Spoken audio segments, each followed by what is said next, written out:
Hey everyone, I'm Stephanie, and I believe that the right book at the right time can change lives, and that all readers should read children's literature, especially adults. So that's what we do here on the KidLit Love podcast. We celebrate all things children's literature: picture books, early readers, middle grade, and young adult novels for readers of all ages. In each episode, we'll talk with children's literature authors and discuss their books, their hopes, their dreams for readers, their writing process, and much, much more. Whether you're an adult reading to their inner child or connecting the young readers in your life with fantastic books, you've come to the right place. So grab a notebook to build your TBR, and let's get to today's episode of KidLit Love. Hey everyone, welcome back to another episode of the KidLit Love podcast. I'm Stephanie Affinito, your KidLit loving host, inviting you back to another bookish conversation with a children's literature author. Today, we have a special treat as we get to welcome not one, but two guests to the podcast, Kao Kalia Yang and Jen Shin. They are the author-illustrator duo behind the new picture book, The Blue House I Loved. In this story, a Hmong girl tells the story of her beloved aunt and uncle's first home in America, long gone but still alive in the family's memories. It's both lyrical and ethereal, and I can't wait to talk with them both about it. So we're going to get right to the episode. Welcome, both of you, to the episode today. I'm so glad to have you here. Thank you for having us, Stephanie. Thanks so much for having us today. Of course, it is always a special treat when I get to talk to both the author and the illustrator of a book at the same time. And it's also a special treat when I get to welcome back an author to the KidLit Love podcast. So it's doubly exciting for me today. And so, Kalia, let's start with you. I'm going to go ahead and link in the show notes to the previous episodes you've been on so that listeners can dig into your backstory a bit more. But for those listeners that are newer to the podcast and to your work, I'd love for you to give us a little bit of insight into your journey through children's literature. Hello, everyone. Thank you for having me back, Stephanie. It's so wonderful to be in conversation with you. You are like a dream reader, so this is lovely that Jen and I can speak with you about the Blue House I loved. I Thank you. became a children's book author in 2019 with the publication of A Map into the World. I also write for adults. I write middle grade, young adult memoirs coming out soon. So I write across audiences and genres. But what I love about the Kidlit world is one, my readers. I get the best fan mail. I genuinely do for the picture books. And then school visits are so much fun. The best questions as well. Um, but more than anything, I think it's so needed right now. So many of our kids need books that speak to the diverse experiences of our world and to have that beautifully represented with dignity, with pride, with integrity, and with lots of love. That's what I hope to bring into the world of children's literature. And I think this book continues that journey for me. Mm-hmm. Absolutely, so beautifully said. Jen, I'm going to turn the microphone to you. Give us a bit about you and your backstory. Thanks so much, Stephanie, and thanks for that really lovely introduction to your own work, Kalia. My name is Jen Shin. I am an artist, an urbanist, and an architect. This is my first children's picture book that I've illustrated, and hopefully not my last. Um, I have a training and an extensive background in architecture and have been drawing places and people I love for as long as I can remember. I think this was a real treat for me to be able to bring just my love of capturing life and people and what makes living here on Earth special through this project. And so I'm really excited to talk to you more about it today. And I'm also excited to continue with this line of work and see how I can contribute more children's picture books into the world. Mhm. Oh, you must. You must. I can't wait till we get to the part where we talk about these amazing illustrations, but you must just keep going and going and going and going. Thank you so much Now, for saying that. tell listeners how did the two of you team up for this collaboration? Jen and I are both Soros Fellows. We met at a conference in New York City in 2018, and we sat together and we started talking. And I'm a writer. I've, children's books coming out. Jen is a trained architect, but we're talking, and Jen says, I would love to draw a children's book. And immediately the idea was born. I have a manuscript called The Blue House I Loved, and I started thinking, could this work? And thankfully, it did work, and it's worked beautifully. And so that's where it began, a dinner conversation, a dream, and now we both get to live a little bit in each other's dreams. Yes. So why don't you give listeners a little summary of The Blue House I Loved? And I'd love to hear the inspiration behind the book from your perspective as well. So when we first came to America as Hmong refugees, my aunt and uncle lived in this duplex on Maryland Avenue on St. Paul's East Side. As new Americans, we didn't have many places to go. So it was the most visited, it was the field trip, the vacation, the everything for my family. We would drive from the housing projects to where auntie and uncle lived in this tiny two-bedroom lower duplex with all of my cousins, where the boy cousins slept on the porch. And, after they showered, they'd come in and we could feel how stiff and frozen their hair had gotten. My cousins and I, we used to sit on the couch eating rice with water and sugar. That was a treat and a meal. All of these memories have been in my heart for a long time. I moved my own children to the east side of St. Paul. Growing up poor, I always thought that one day, whenever I could, I would move everybody far away from this place where empty bottles rolled and broke on sidewalks, cutting the feet of children like me. But then I became a mother and I started thinking about myself and my journey and all of the people on the east side. And I'm like, I want to raise my children there. So I came back right by Maryland Avenue in this blue house where I once stood. Now it's just a plot of grass. But every time we pass by, I say to my kids, that was Auntie and Uncle's house. That's a blue house. And at some point, it occurred to me that they didn't see the ghost of the house the way I did in my heart. So I started thinking about houses that we love, places that we leave behind, and how these memories continue to inform who we are and make us better for our world. So then the idea was born. The blue house had to live again, if nowhere else than in my memory, and perhaps the memories of my cousins. Oh, it's so beautiful. It's so beautiful. And the two of you have managed to convey that beauty and that feeling and that emotion that you talk about now. It is there. It is there on the page for the reader. You two have done something quite special here. Um, I'd love to turn it over to you, Jen, to I have so many questions, but I think the big one that I always ask that just encapsulates so much is how did you manage to put that emotion, that story, that beauty, that energy and that feeling on the page? I'm just curious about your process of bringing a story like this to life for us. Stephanie, it was such an honor and a privilege to be able to do exactly that. I think, as architects, we often make drawings that are Mhm. manuals for how to create a new house or a new building. And it's less often that we really get to draw memories and love and connection and family. And so it was such an honor to be able to bring visual form to Kalia's beautiful words. And anytime I read anything from Kalia, I'm immediately transported not just into her world and her memories, but it also helps me connect into my own memories and how her openness and accuracy and specificity in being able to describe her own life and memories makes me realize that I have similar memories and important memories of my own.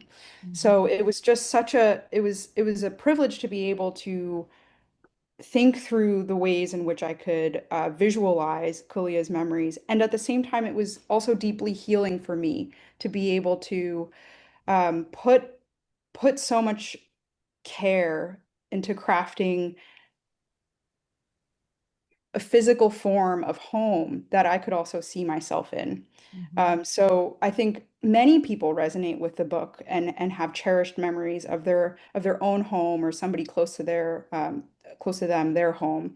But for immigrant families especially, I think this book really affirms that the creative ways, the wrong ways, the ways that we misuse spaces, the ways that we interpret American homes as our own in our own cultures, that for me felt it made an opening for how I could interpret Kalia's memories as my own as well. And so it was really just about embodying these memories that were both Kalia's and again universal themes, and being able to really deeply think through how to embody that in through the form of illustration. And I used a variety of techniques. You'll see, traditional architectural plans, sections, elevations, but also a ghost-like rendering or showing time across time and space, memories across time and space. And it was a real treat to be able to think through how to do all of that. Yeah. So I agree. I think it is Kalia's superpower as a writer to invite us into her experience and memories while at the same time inviting us to consider our own in parallel. But Jen, I think your superpower does lie in the format of this book. You have managed to represent the physical nature of the home with those really cool architectural drawings, but also capture that intangible, invisible energy and emotion of the book at the same time. And that is a tall order and a big feat to do. And the mix of the different ways that you have done that, it's just gorgeous. It's truly gorgeous. And I loved it.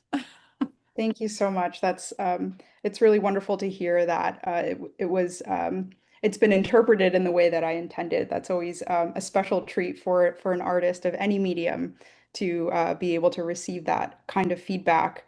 It was, again, as I said, just such a delight to be able to do exactly that, and to really practice the way practice bridging architectural, technical architectural drawing with so much emotion. It's not something that we get to do all the time as architects. Right. Right. This is the more of the creative side. And just because they're often one of my favorite things in a picture book, and I know many listeners can relate, uh, the end pages are beautiful too. Those were really, really fun to make, I have to say. So in thinking of, the beautiful words, the story, you have these varied illustrations that have brought the story to life. For me as a reader, I think as an adult reader, of course, I get to go in a little bit deeper, more deeply than a young child would. But, at its surface alone, this is a beautiful story about a house and a home and what makes a home. But of course, there are also deeper layers and threads woven throughout the book of family, the complications of family and home, what makes a home, and also, as Clea, you mentioned that impermanence of the physical structure, but the permanence of the memories that continue to live on inside of us. And I'd love to hear from both of you about those rich, beautiful themes that are threaded throughout the book as well. No, for me, I think the answer lies in the fact that I was a kid born in a refugee camp, Stephanie. At the age of 6.5, we left for America.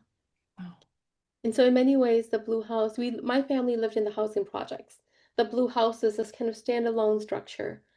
And in some sense, as a child, I had hoped that the house would always stand, yeah, that it would always be there as a reminder, as a thing that we can return to, even when we're grown. The hope is that we would grow, but even as, adults, we would always return to this place. But of course, that's not how life happens, and that's not how places necessarily work. Here, I'm cognizant that the streets that I walk on, they were once trails that the Native Americans took. Like, and now they're all paved, and here I am all these years later, all these connections in time and place. So as I'm thinking about this book and feeling my way through, and I think that is the truth for me. I feel my way through books. As yeah, I'm feeling my way through, it was really clear that I wanted to talk about these gifts that we are given in terms of memories. We live in a world that is really keen on forgetting, Stephanie. Histories are being rewritten even as we speak. And so, what is the power of one memory for one individual, for one family, for this place, this community, and then expand out from there? There's a power in remembering, and really, in terms of the artist in me, the activist heart of me, that's really what I want to speak to.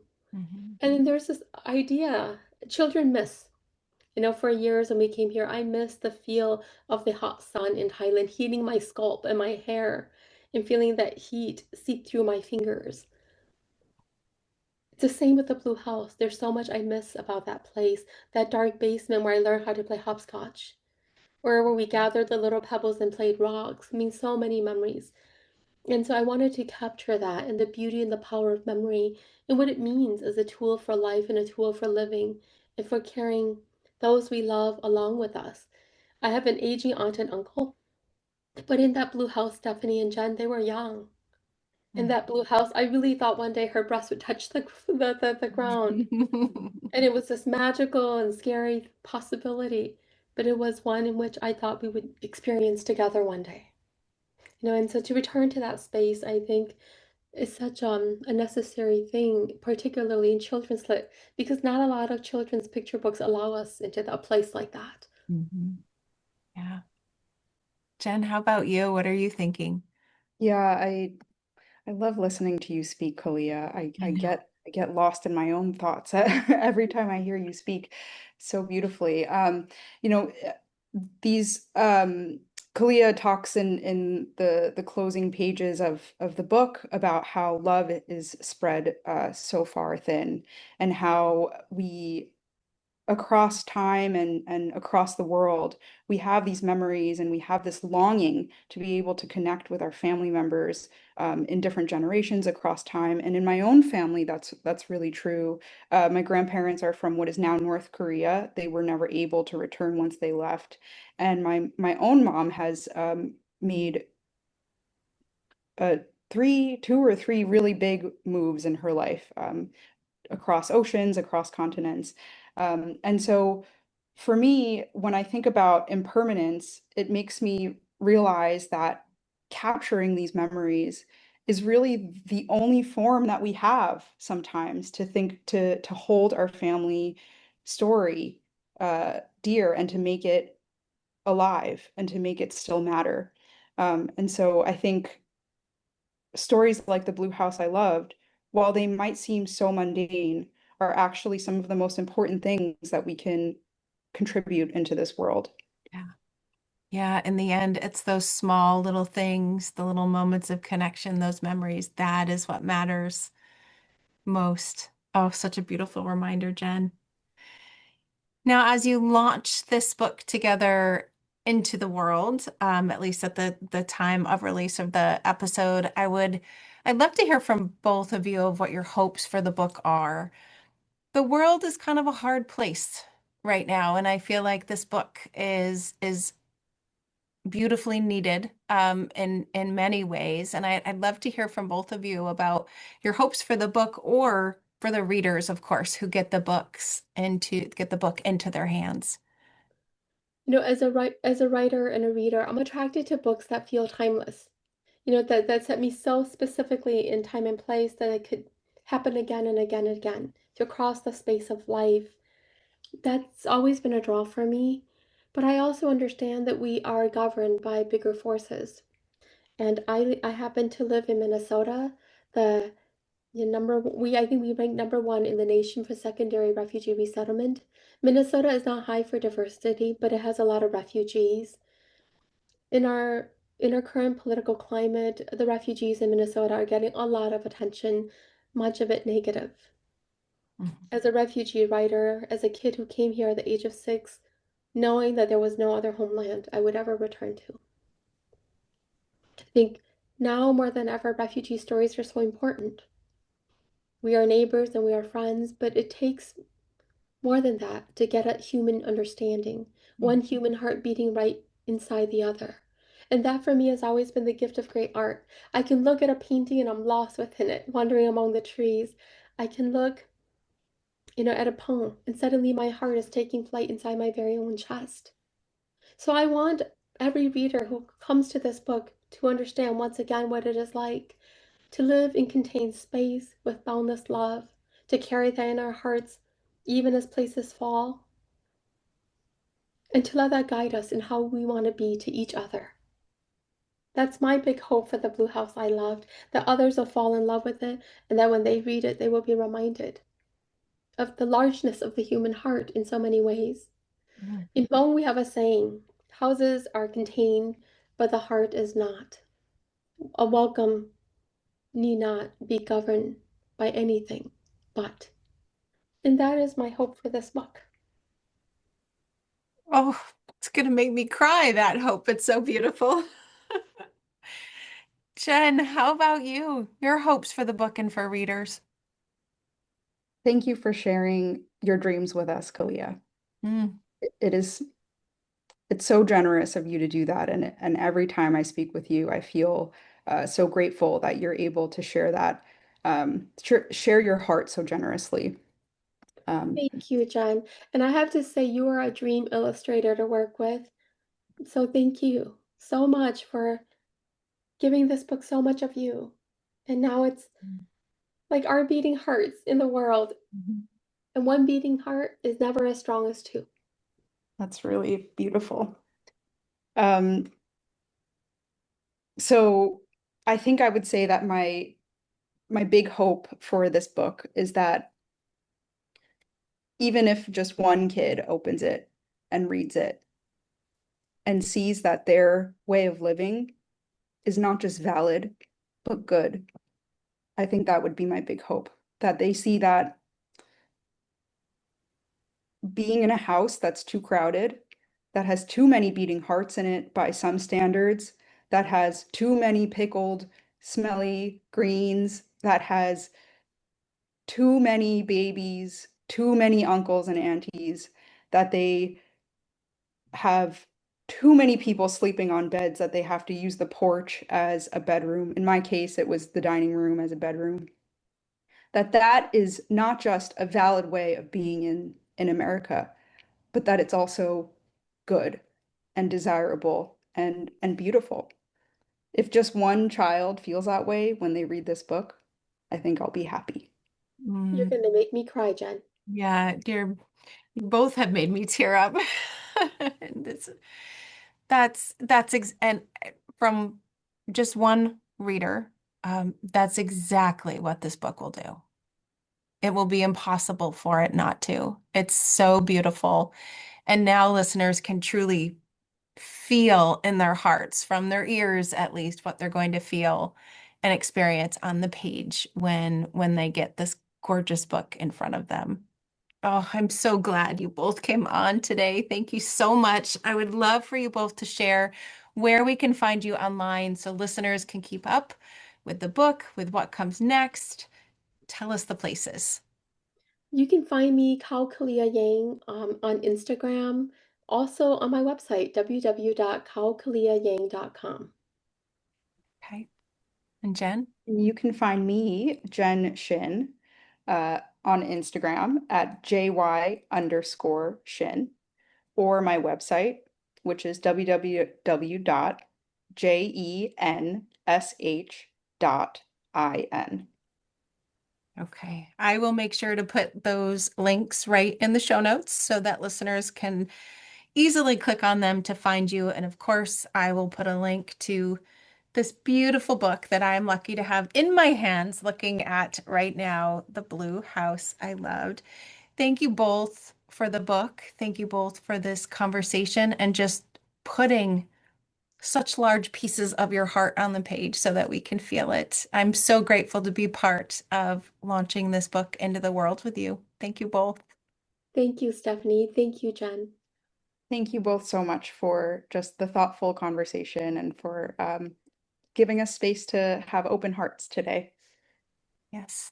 Thank you. And listeners, of course, thank you too for listening to this episode, and I will see you in the next one.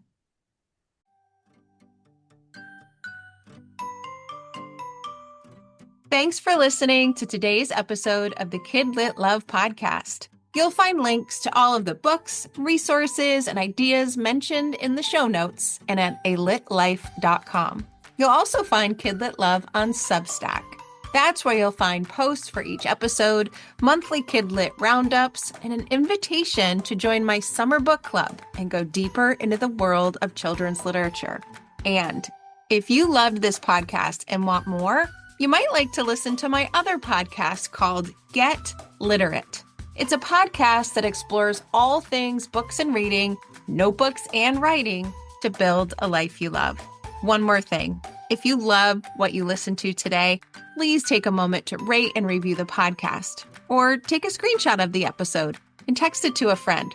This helps the podcast grow and builds our bookish community of KidLit Love. Thanks for listening.